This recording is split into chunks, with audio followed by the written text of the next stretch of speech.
The exploitative personality is one of the worst kinds to encounter. These individuals are driven by selfishness and self-interest, often masquerading as kind-hearted and ideal people to manipulate others for their own gain. Imagine a colleague who always asks for help on projects, but never reciprocates. They might seem friendly and grateful, but once they've achieved their goals, they disappear, leaving you feeling used and unappreciated.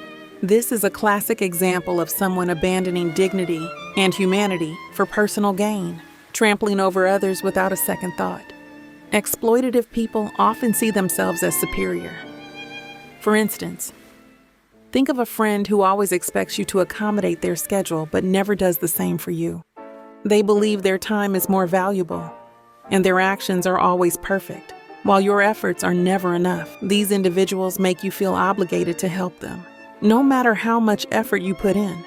You might stay late at work to assist them, only to have them act as if you owe them.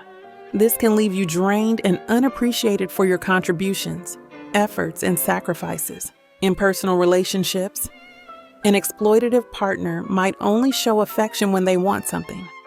Once their need is met, they vanish, leaving you feeling empty and used.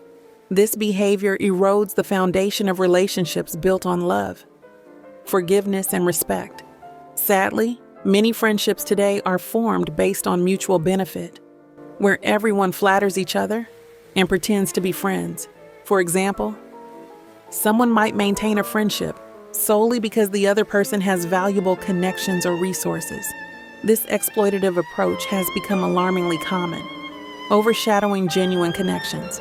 Recognizing these behaviors in others and setting boundaries can help protect you from the negative impact of exploitative personalities. Real friendships and relationships are built on mutual respect and genuine care, not on selfish gains and manipulation.